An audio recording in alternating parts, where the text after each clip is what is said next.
Hello, everybody. This is Derek. Can you hear me all right? Yes. Okay, I got Coach here. I'm going to turn it over to him for some opening comments, and then we'll take your questions on Minnesota.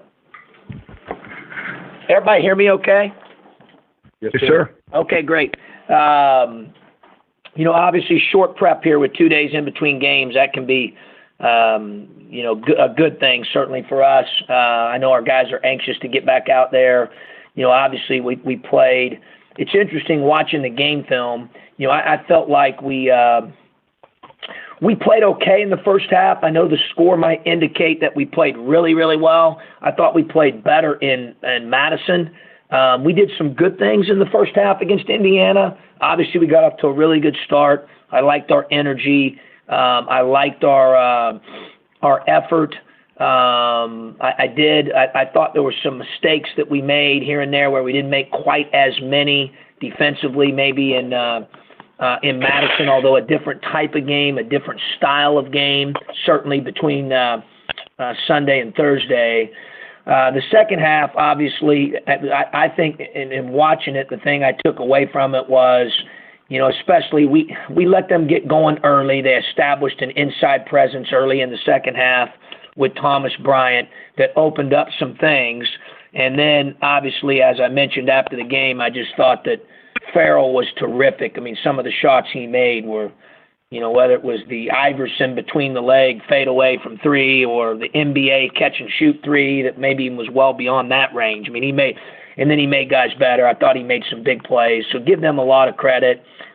We missed some shots that we made in the first half. I actually thought our offensive execution was pretty good at times. I thought our screening was good. I thought we did a good job on that part of it. We had some sloppy turnovers where I thought we needed to be tougher with the ball. We had 12 turnovers, and 4 of them they just took our ball, just took it right from us. And we've got to be tougher than that. You can't let somebody just take your ball. And our guys know that. We watched the film yesterday. Thought we went out, had a really short but very physical and spirited practice yesterday. I thought we were good mentally, which was important. I think you saw some guys really wanted to step up and respond to the film session and to some of the things that we needed to get cleaned up from Thursday. Today will be short again, probably not quite as much contact. It's a very short prep. We went several days in a row here. Obviously Minnesota is on a 2-game winning streak coming into the game with a win against Maryland and a win against Rutgers.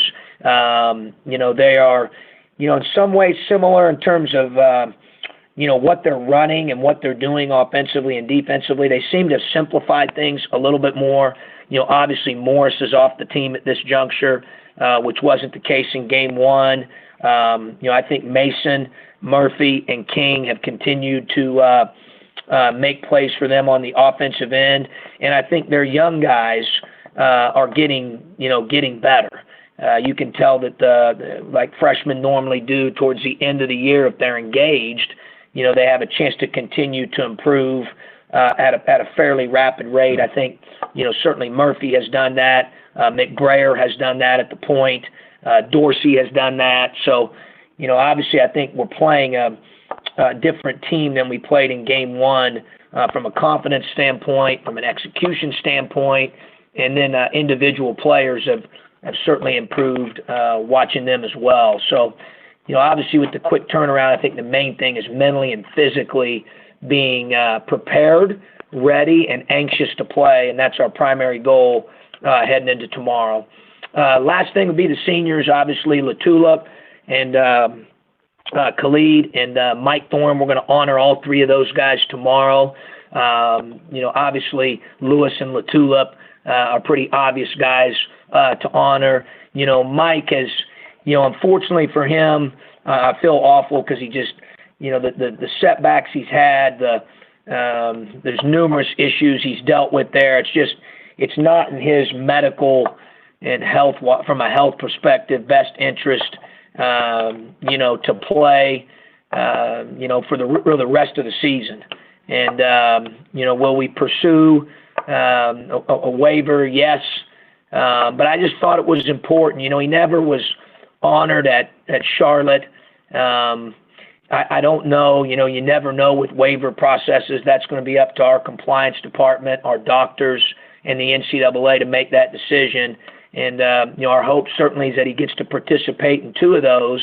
But I just didn't feel right, not giving him the opportunity to be properly honored tomorrow. He's a great kid, a great teammate, and so we thought that was the right thing to do. So we'll be honoring all 3 of those guys tomorrow, and we'll be talking about that a lot, over the next 24 hours and how we want to honor them and with our effort and our attitude and play for those guys and a couple of them talked yesterday how fast it flies by, not to take the opportunity.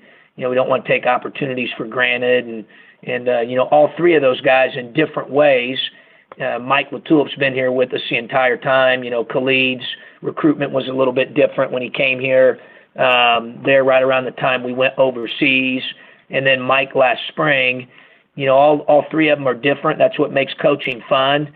I've enjoyed coaching all 3 guys, and I'm just really thankful and grateful that we've had the opportunity to have them in our program.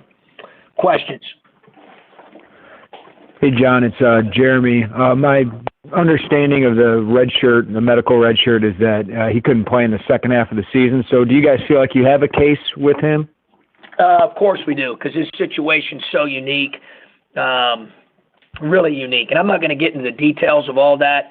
Jeremy, I've mentioned some of the things publicly before, certainly with the diabetes, the weight, the swelling, all those different things. But at this juncture, obviously you don't file that until the end of the year. No different than we would with Trace. You're not allowed to file those until the season is over. So we'll do that at that time. I'm leaving all that in the hands of Ryan and the doctors and obviously Mike will have a part in it, and then the NCAA. I think there's no question he has, based on what he's been through, what's happened to him, the information that I have, that he has a solid case. But at the end of the day, I don't make that decision. And can you kind of go over? I know you've mentioned this before, but just so we're all clear, just when he came back for Indiana, what went into that for you and the staff? I'm sorry, Jeremy, ask the latter part again. What went into bringing Mike back for that Indiana game, that one game, and obviously he had setbacks after that? Yeah, he was at that point. He was cleared, by obviously we're not playing him if he's not. He's cleared by the doctors and our trainer. Okay. Thank you.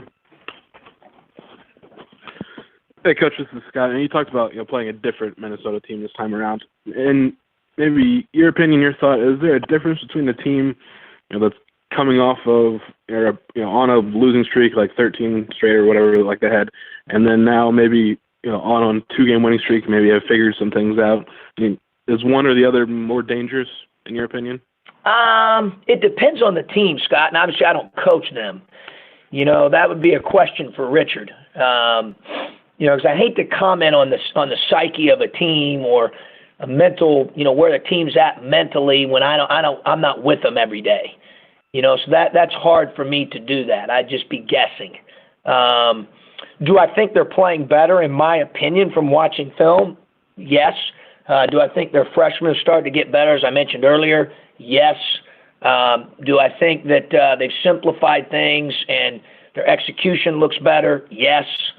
That's all I can tell you. But in terms of like mentally where their psyche's at, I'd only be guessing. Another question. Last game was Minnesota. Mav and Finke kind of put together one of their maybe best combined games. Do you need something similar this time around? Yeah, I mean, obviously it's got to be great. Those guys rebounded it very well in that game. They both did some really good things, rewatching, obviously, all the clips in preparation for tomorrow. And, I think at this point, obviously every coach is going to tell you they need everybody. And I do think that's true. It does take everybody, and everybody plays a role. But right now with where our team's at, there's no question we need everybody that we're playing right now to play their role at a little bit higher level. And obviously when those two played that game together, I would agree with you. In terms of a collective game where both of them played well simultaneously, I thought that was about as good as they played together at the same time in a game. So, hopefully we can get that again tomorrow, from both those guys. That certainly helps our team. John, this is Mark. After this game, are you guys booted out of the building again for an extended period of time, or will you have any access, or what's your understanding? My understanding is they're starting and I don't know how they, I've called it phase 3, Tup. I mean, I think it's beyond phase 3. They word it differently than I do. When I say phase 3, I mean the third off season after a season's been over. So I may be using the wrong terminology there, but that is my understanding. They're going to go in and continue to, spruce things up that we've already kind of seen, that we're already excited about. Work on some things in what I call the underbelly a little bit to finish some of those things up. Both internally with the building as well as externally, and we're excited about that. So yeah, my understanding is they're going to start right away. Thank you. Sure. Coach, this is Derek. You talked a lot about the leaders after the game against Indiana, and obviously it matters what they do tomorrow, but did you like their response yesterday in practice? I did. Yeah, I did. And I think J. Cole had a great answer after the game there. We need everybody at times to show those traits, to lead. We need everybody at times to be a good follower. But when and I've said this before, and I gave them examples yesterday, when you're an upperclassman, my expectations for you in terms of how we respond to things, how we execute things, is different. I think the good teams this time of year, their upperclassmen are, in large part, especially during the game while it's being played, they're coaching each other up. We're in February. And, we had some discussion yesterday about that. The guys want to do that. Obviously, they've got to learn to do it better, but they care. And I did like their response yesterday. But, there's no question we need more out of those guys. Those guys know that. And, fortunately for them, they saw a pretty good example of that the last couple of years with Egwu. Certainly a couple of them have seen Richardson or McLaurin or some of those guys.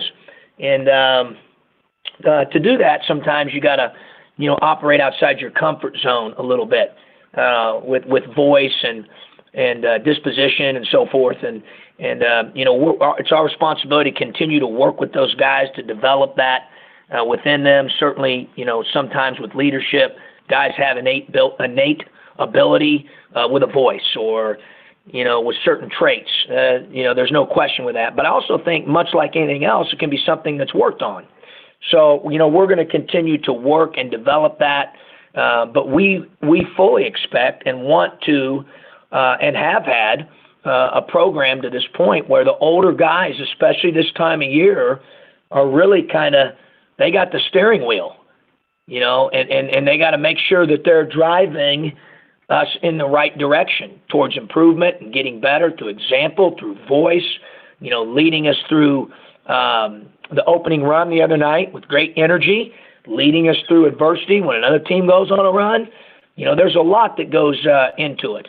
But I enjoy that part of it, and I enjoy meeting with guys and talking to them and, understanding what they're thinking during different situations and, trying to help them. And those guys want to do that. That's the main thing. And so we've got to continue to help them and mentor them in that regard. This is Scott again. With 3 regular season games left, are you playing for seeding at this point in the Big Ten tournament? Maybe have you set a short-term goal or talked about short-term goal of maybe trying to get to that 10 and out of the first day's games, or is that anything that's come up? No, Scott, it hasn't. All we've done at this point, especially with where we're at right now, because we've got some areas that we've got to really improve, is locked in on, even yesterday. I made a point to tell them that, obviously we've got Minnesota on Sunday, and, we know that we had to come back from 5 down with a minute to go there. They're playing well lately. We have great respect for them.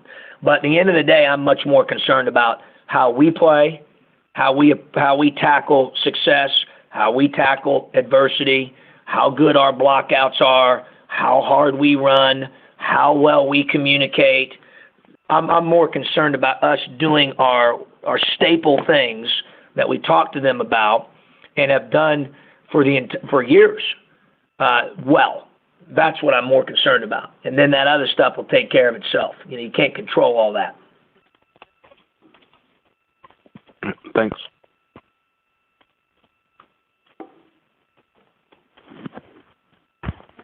Anything else for Coach? Thank you, Coach. Hey, no problem, thank guys. Take care.